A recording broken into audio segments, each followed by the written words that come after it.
La falla que ocasiona el reciente sismo del 19 de septiembre de 2022 no ha liberado toda su energía. Miren, hay que tomar en cuenta esto. Esta falla es la que ocasiona el sismo del 19 y 20 de septiembre de 1985, que es el más devastador que se ha registrado en la República Mexicana. ¿Qué tal? ¿Cómo están ustedes? Mi nombre es Pablo Viadas. Como siempre me da mucho gusto saludarlos y vamos a comentar sobre los datos que ya nos empieza a proporcionar el Instituto de Geofísica de la UNAM y el Sistema de Alerta Sísmica Mexicana sobre lo que está ocurriendo en la costa de Michoacán, que es precisamente el sitio donde se produce el sismo más devastador y mortífero de la historia de México. Miren, tenemos para ustedes aquí un PowerPoint donde vamos a tratar de comentar estos datos y también algo que le vamos a decir curioso, coincidente, que sucedan estas fechas: 19 de septiembre de 1985, 19 de septiembre de 2017, 19 de septiembre de 2022. ¿Es acaso solo una coincidencia? Hay unos estudios muy interesantes del doctor Giacchino Giuliani, que creo que merece la pena ponerles un poco de atención, porque es una especulación interesante, acerca de esta extraordinaria coincidencia. Pero bien, vamos a adentrarnos en nuestro material y vamos a decirlo así. Este sismo, miren, aquí están las estaciones de monitoreo del Instituto de Ingeniería de la UNAM. Estas son las estaciones de monitoreo, sucede en este punto. Bueno, este punto es precisamente donde se da el sismo de 1985 y por eso nos llama tanto la atención y nos inquieta qué está sucediendo ahí. Bueno, aquí está la estación en Colima. Personalmente me ha tocado hacer algunas cosas aquí en Colima y bueno, más o menos estoy familiarizado con la región. Sí, vamos a comentarlo, ya lo vamos a comentar. Bueno, se trata de un sismo de subducción. Esto, bueno, si ustedes han seguido los medios impresos, electrónicos, bueno, ya saben que se trata de que una placa, la placa de Cocos o la placa oceánica, se introduce debajo de la placa continental, de la placa del continente americano. ¿Sí? Va una debajo de la otra. Esto es un desplazamiento que va de 5 a 6 centímetros por año, pero que también ya hemos platicado que pues en ocasiones no siempre es en una dirección, a veces es un desplazamiento lateral, a veces retrocede un poco, en fin, o sea, es un movimiento de las placas continentales flotando sobre el magma, que es esta pelota incandescente que es la Tierra, y sobre la cual nosotros vivimos en una costrita, miren, así de este tamaño, y ahí es donde pues estamos tratando, abrumados por nuestros problemas, no estamos conscientes de la fragilidad de nuestra existencia en esta plaquita, en esta costrita, que apenas tiene unos cuantos kilómetros de espesor de atmósfera que podemos respirar, ¿sí? O sea, es algo realmente muy frágil nuestra existencia en esta pelota de magma que flota en el espacio. Bueno, si uno se detiene a pensar en eso, es espeluznante, ¿sí? Realmente espeluznante y muy efímera, ¿no? Lo que es nuestra existencia en este globo que flota en el espacio. Pero bueno, no nos detengamos en eso. Bueno, esta placa está entrando debajo de la otra. Y miren, aquí precisamente es donde sucede, a 15 kilómetros de profundidad, este desplazamiento, ¿sí? Se está desplazando, se atora esta rugosidad, ¿sí? A veces el agua permite una cierta el agua oceánica que se cuela, una cierta lubricación, pero no siempre se atoran estas placas y de pronto saltan, ¿sí? Cuando una brinca de la otra, una rugosidad a la otra, y produce estos increíbles movimientos que, bueno, ustedes seguramente han hecho el viaje de una ciudad de México, por ejemplo, Acapulco, ¿sí? Y ven la cantidad de cordilleras, valles, montañas, serranías. ¿Cómo es posible que estas ondas de choque a una velocidad que recorren 400 kilómetros en 50 segundos, más rápido que cualquier avión, que cualquier cosa, con esa energía abrumadora, ¿sí? Con esa energía devastadora? Bueno, aquí está precisamente lo que es la brecha de Michoacán, donde sucede este sismo reciente del 19 de septiembre de 2022, pero donde sucedió el sismo del 19 y 20 de septiembre de 1985. Bueno, si ustedes han seguido otros videos, están familiarizados con el concepto de la brecha de Guerrero, ¿sí? La brecha de Guerrero es esta zona donde no se tiene registro de sismos en todo lo que va del siglo XX y lo que va del 21, ¿sí? Perdón, todo lo que, del todo el siglo XX y lo que va del siglo XXI, ¿no? Entonces, es un sitio donde está atorada la placa de Cocos con la placa continental. No ha tenido movimiento. Y por cierto, aquí yo los invitaría a que sigan los trabajos del doctor Cruz Atienza del Instituto de Geofísica del UNAM, que son muy interesantes, donde nos dice que no, sí hay movimientos, pero son sismos lentos, que esto podría ser una muy buena noticia de que la energía se está liberando lentamente, de que hay un desplazamiento ciertamente lubricado entre una y otra placa, pero que también podría significar lo contrario, que se está acumulando una enorme energía que se puede liberar en cualquier momento, ¿sí? Esto los invitamos sacado nosotros a algunas divulgaciones, pero yo los invito a que mejor ustedes se acerquen a lo que son los trabajos del doctor Cruz Atienza sobre esto de la brecha de Guerrero. Ellos han sembrado, por cierto, de sensores el fondo del mar y es un trabajo muy, muy interesante. Bueno, lo que a nosotros nos ocupa en este momento es la brecha de Michoacán. La brecha de Michoacán tiene un movimiento terrible en 1985, el 19 y 20 de septiembre de 1985. Bueno, eso es un terremoto que deja marcada la Ciudad de México hasta la fecha. Todos los locales, todos los lotes baldíos que ustedes ven en el centro de la Ciudad de México, donde se usan de estacionamiento, fueron alguna vez edificios que se colapsaron durante este sismo tremendo y devastador. Bueno, hay otros lotes que pues a partir de entonces ha habido una cierta cantidad de sismos que dañan los edificios y bueno, no se pueden atender por una u otra razón y terminan estos predios siendo demolidos y bueno, pues ahora son estacionamientos. Ustedes notarán que si van al centro de la Ciudad de México, pues no hacen falta estacionamientos, ¿no? Y haber hasta estacionamientos juntos, pero hay que tomar en cuenta que esos sitios fueron ocupados por inmuebles y que incluso yo pienso que cuando menos debería de haber una placa con los nombres de la gente que pues ahí trágicamente murió durante estos eventos y bueno, han sido muchas gentes, no han sido muchas gentes y yo creo que debería de haber una placa con una memoria acerca de quienes habitaron estos edificios. Algunos han sido unos ciudadanos ejemplares, periodistas, músicos, en fin, gente muy notable de nuestra sociedad que quedó ahí bajo los escombros, ¿no? Y que yo creo que merecerían precisamente, pues cuando menos una placa de recuerdo, ¿no? En su memoria. Pero bueno, no nos detengamos en esto. Lo que sucede es que con una pasmosa exactitud, 37 años después, sucede este sismo en esta misma región con una gran energía, ¿sí? Entonces realmente es lo que nos llama la atención, ¿no? ¿Qué es lo que pudo haber estado sucediendo? Bueno, aquí tenemos un mapa de aceleraciones. Bueno, habitualmente, si ustedes siguen los medios, nos dicen un sismo de 7.6, de 7.2, de 6.4, de 4.4.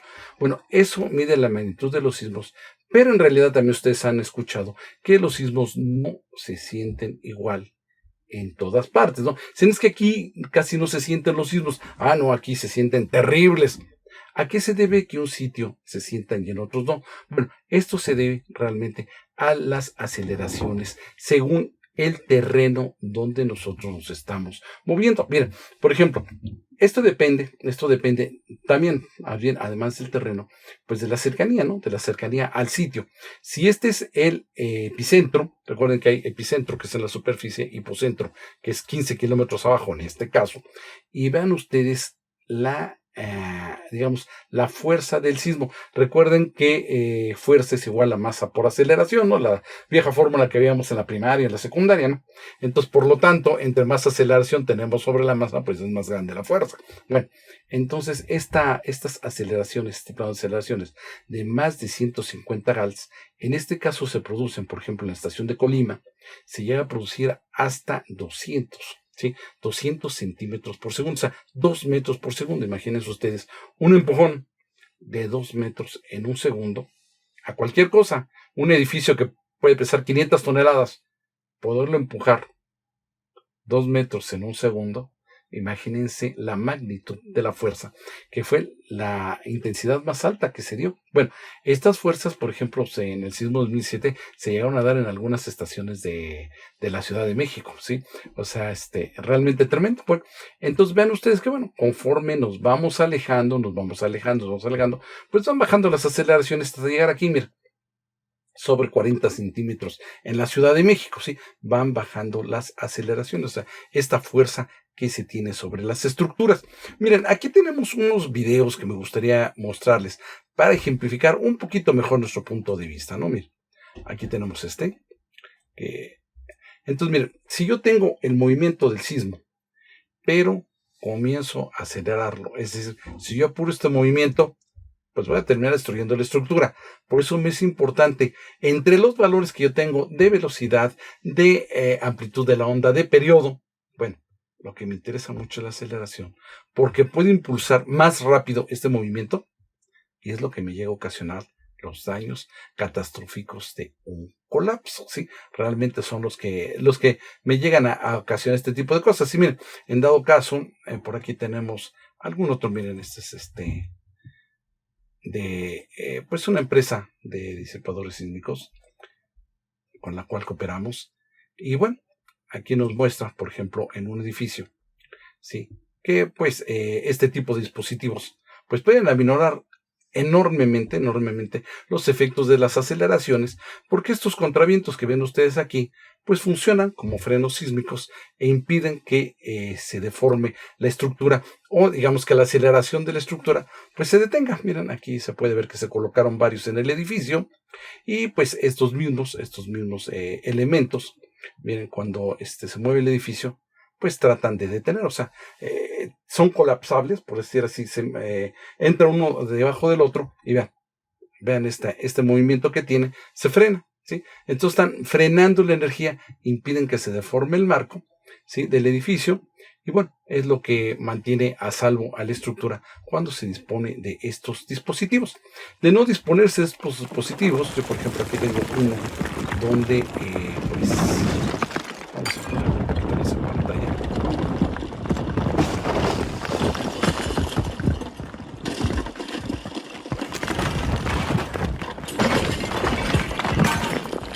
Este es el edificio Nuevo León, un estudio que se hizo de cómo se derrumba, porque hay una parte que se quedan, son 3 edificios realmente, y son muy irregulares, y ahora ya no se hacen edificios de este estilo, pero podemos ver que uno tiene volcamiento y otro tiene colapso, ¿sí? Entonces esta parte colapsa, esta tiene volcamiento. Bueno, aquí yo llamo en todo la atención a que no hay que permitir que los edificios tengan una inclinación, tengan un desplome.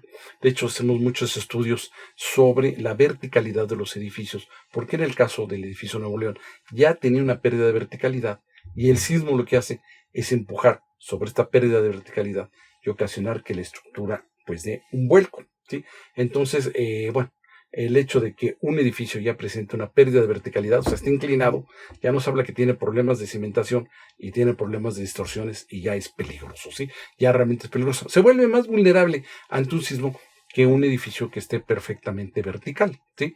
Entonces, esto es lo que estábamos viendo, ¿no? Y el momento en que como estos ya tienen una pérdida sensible de verticalidad, ya están inclinados, pues la fuerza del sismo lo que hace es empujarlos y derribarlos, ¿sí?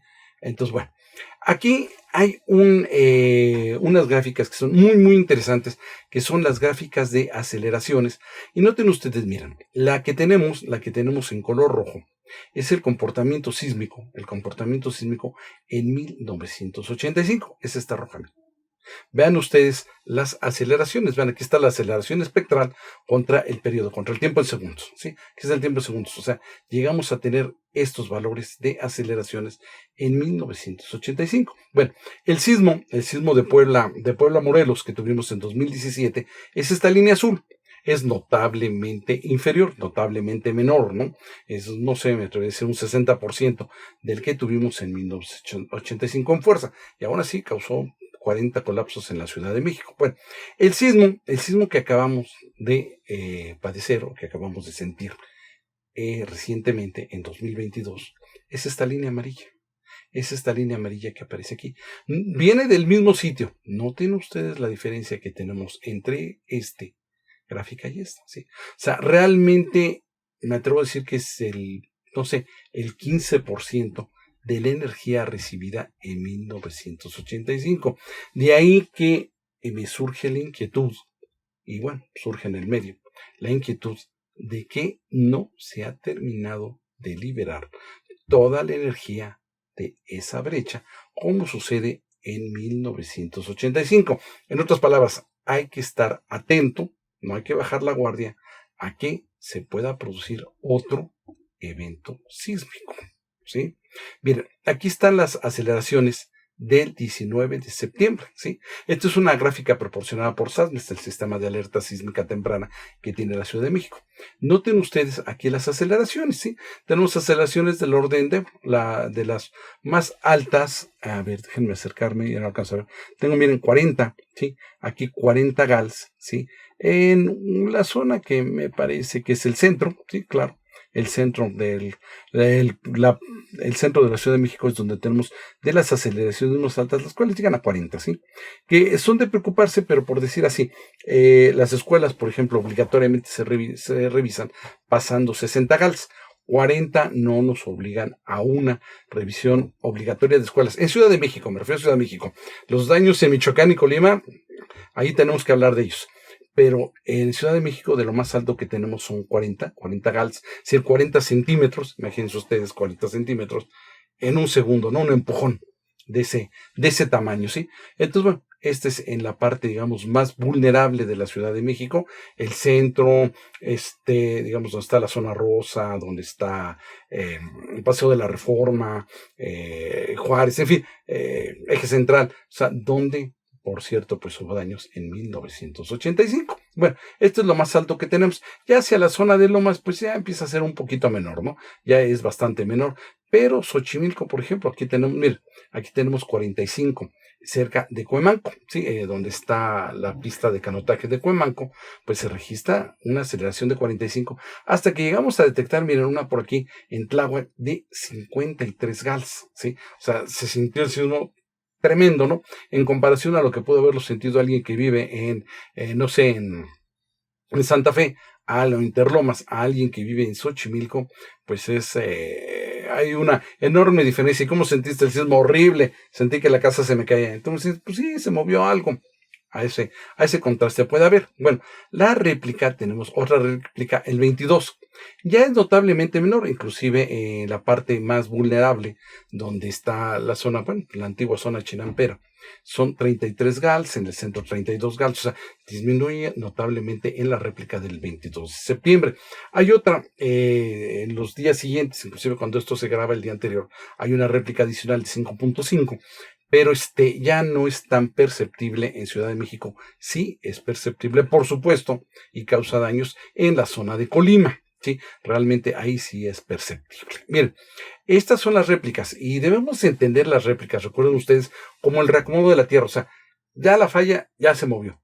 Bueno, pero a todas las capas, después de ese magno movimiento, pues tienen que asentarse, ¿sí? Bueno, el hecho de que ustedes vean todos estos puntos de aquí es el tamaño de la cantidad de material de las placas que se movieron una debajo de la otra y que comienzan a sentarse, algunas con más o menor fuerza. 6.7, 5.5, ¿sí? Los amarillitos pues son pequeños, ¿no? Pero aún así, a ustedes les ha tocado, me tocó una vez sentir un sismo de uno de magnitud, pero debajo de los pies.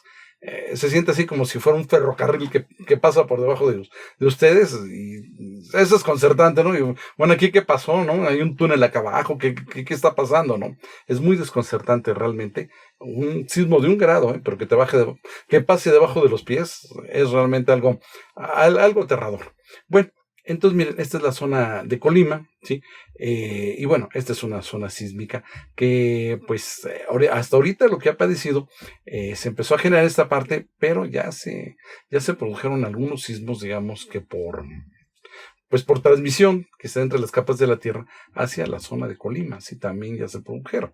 Entonces, miren, aquí están las réplicas. Esta es la última que tenemos de 5.2 el día 23, pero pues esto como suele decirse, no se ha terminado. Hay que estar muy, muy atentos a qué es lo que está sucediendo. Bueno, se hablaba que existe el peligro de un tsunami en la costa de Colima. Afortunadamente esto no fue. Se dio un fenómeno que se llama mar alta, sí, o sea, subió el mar, no sé si un par de metros, una cosa así, pero se alcanzó a entrar. O sea, el oleaje alcanzó a penetrar hasta las calles de Manzanillo y algunos otros poblados, pero sin que se le pueda llamar, afortunadamente, no le podemos llamar un tsunami, que bueno, sino una inundación que se da hasta que, digamos, un oleaje fuerte que entra hasta las calles, pero pues conforme retrocede el ola, pues también se retira esto, no se queda como una inundación. Bueno, pero vean ustedes, existen sobre unas 7,000 casas y estructuras. Desafortunadamente sí hubo víctimas en lo que es Michoacán y Colima. Vean ustedes, ¿no? Los muros fracturados, techos derrumbados, en fin, sí afectó terriblemente, Michoacán y Colima, lamentablemente. Bueno, entonces decíamos, esto le queda aún energía por liberar. Bueno, si yo lo comparo con el sismo de 1985, pues yo digo que sí, todavía queda energía. O sea, lo estamos viendo abajo, estamos extrapolando, es más, estamos especulando, ¿sí? Realmente estamos especulando qué cantidad de energía queda abajo. Pero el hecho de que no haya sido 8,2, y recuerden que la diferencia de 1 grado es 20 veces, ¿sí? O sea, no es tantito más, es muchas veces más, ¿sí? Entonces, y vean ustedes la fuerza, ¿no? Entre 7,7 y 8,1, vean la diferencia de liberación de energía. Entonces, es algo que, pues, debemos de estar atentos, revisar, como siempre yo les aconsejo, miren, no se trata de asustarse, no se trata de entrar en pánico, ni sufrir un ataque, ni nada de esto. Se trata de poner atención a donde viven. Si su edificio ya tiene fisuras, si su edificio tiene daño, pues llamen a un ingeniero, ¿no? Yo suelo decir, miren, los colegios de ingenieros locales, Ciudad de México, Colima, etcétera, etcétera, tienen profesionales muy capacitados que pueden ir a revisar su estructura y decirles qué es lo que deben de hacer para mantenerla segura. Miren, yo creo que vale más prevenir que tener que hacer otra vez la casa de nuevo, o padecer, Dios no lo quiera, una desgracia. Pero bueno, esto es como si yo me siento mal, tengo un dolor en alguna parte, y pues qué miedo, porque tengo ese dolor, ojalá no vaya a ser una enfermedad maligna, pero no voy a ver a un doctor. Pues yo creo que es lo peor que puedo hacer, ¿no? Si me siento mal, voy a ver al médico. Se dice que los países con la mayor expectativa de vida son los que tienen el mejor programa de salud. Bueno, me siento mal, voy al médico, ¿sí? Mi abuela, en paz descanse, ahora sí en paz descanse, iba con el ciclo. Siempre estuvo enferma crónicamente, pero siempre iba al médico. Visitó todos los sanatorios, conoció todos los sanatorios de la ciudad, pero vivió muchísimo. Y una señora de su época que era fumadora empedernida. Y imagínense, rebasó los 90 años. Bueno, entonces, de esto se trata. Pero aquí hay algo que nos vuelve a consternar. Miren, el doctor Giacomo Giuliani pronosticó el famoso terremoto de Aquila en Italia. Él estuvo viendo lo que es la liberación de gas radón de las piedras, de las rocas, antes de un sismo. Bueno, estas pruebas de gas radón no son concluyentes, o sea, se siguen manteniendo como en investigación, a veces resultan, a veces no. Entonces todavía no son concluyentes, hay veces que se da una liberación de gas radón y no sucede absolutamente nada. Pero en el caso del terremoto de Aquila, él lo pronosticó, él alertó, y lamentablemente, pues sus colegas no le creyeron. Y cuando la autoridad le pregunta a los colegas sobre esta liberación de gas radón, dicen que no tiene absolutamente nada que ver y que no va a pasar nada. Bueno, pues en esta ocasión sí tiene que ver, sí se produce un terremoto de trágicas consecuencias, y estos tipos que dieron su veredicto que no iba a ocurrir nada, pues fueron a parar a la cárcel, y yo ya no sé qué le pasó, me imagino que se han liberado, no creo que haya sido más que una multa o algo así, porque esa no es la respuesta. La respuesta es: no estamos seguros, no podemos estar seguros, nadie sabe hasta este momento cuándo va a temblar. Lo que tenemos que hacer es tomar precauciones. Tomen precauciones, revisen las estructuras, vean si tiene fisuras. Vaya, los edificios muestran sus padecimientos antes de derrumbarse. Pongan un poco de atención. Fisuras en la planta baja, fisuras en el último nivel. Hay fisuras, llamen al médico, no hay fisuras. Ah, magnífico, felicidades, ese edificio va a soportar. Pero si ya están viendo agrietamientos mayores de 1 milímetro, de la forma que sea, horizontales, verticales, a 45 grados, ante la duda, llamen a un profesional, no les va a cobrar gran cosa y les va a decir si su edificio merece un estudio más profundo o merece una reparación o merece que lo pinten y ya. ¿Sí? Lo cual pues, ha sucedido muchas veces, ¿no? Muchas veces pues, es un deterioro por la edad, ¿sí? Se pinta, humedad, hay veces que el deterioro mayor es la humedad y no las fisuras por daño sísmico, ¿sí? Aquí yo creo que el 80% son deterioros de humedad que pues, impermeabilicen, ¿no? O humedades en los sótanos, ¿no? Que alguien no impermeabilizó durante la construcción, eso puede suceder, pero no pasa así. Bueno, regresando a esto, el doctor Giuliani, en un último artículo que publica, llama la atención sobre la consideración macrosistemática del planeta Tierra. El clima está cambiando. Las temperaturas son más altas. La Tierra se dilata y se contrae, ¿sí? Cuando hay un sismo, ustedes han visto las luces que se producen de los sismos, el rozamiento de las capas. Bueno, la Tierra padece también la temperatura y el cambio climático. Y el doctor Giuliani está empezando a trabajar en estos estudios que nos dicen que además del movimiento de las placas tectónicas o a raíz de este movimiento, ¿sí? De este cambio de temperatura, pueden estarse produciendo sismos. ¿Qué ocurre en septiembre? Cambiamos de las altas temperaturas del verano a las temperaturas frescas del invierno, ¿sí? Que sea la fecha exacta, bueno, eso ya puede ser algo más terrible, pero pues hay una fecha exacta para el cambio para el equinoccio, por ejemplo, ¿no? Para cuando los días son iguales. Hay una fecha exacta que sucede siempre en el solsticio o en el equinoccio, ¿no? La luna, por ejemplo, nos afecta en las mareas, ¿sí? La gente que conoce de navegación o de el medio marítimo conoce lo que es las mareas, ¿no? Cuando es marea alta, marea baja, se utiliza para navegar. Bueno, la influencia que tenemos del sol y las temperaturas no únicamente podrían estar ocasionando tormentas, o sea, estos periodos grandes de sequía alternados con huracanes y inundaciones. Hay que apreciar que también en este movimiento de la Tierra todo está profundamente interconectado. Y una explicación a estos sucesos para la República Mexicana en el mes de septiembre podría encontrarse precisamente en ese cambio climático, ese aumento de temperatura que está haciendo que la Tierra, pues de alguna manera se reconforme cuando está teniendo más movimiento de la atmósfera, de los mares que están incidiendo sobre estas placas y sobre en sí la temperatura sobre el magma mismo de la Tierra. Muy interesante las teorías del doctor Giuliani, yo les invito a que se acerquen, las vean, están allí en internet. Apenas son esbozos, o sea, el término reconoce, apenas son esbozos, primeras teorías de lo que puede ser una apreciación macrosistémica de los sismos.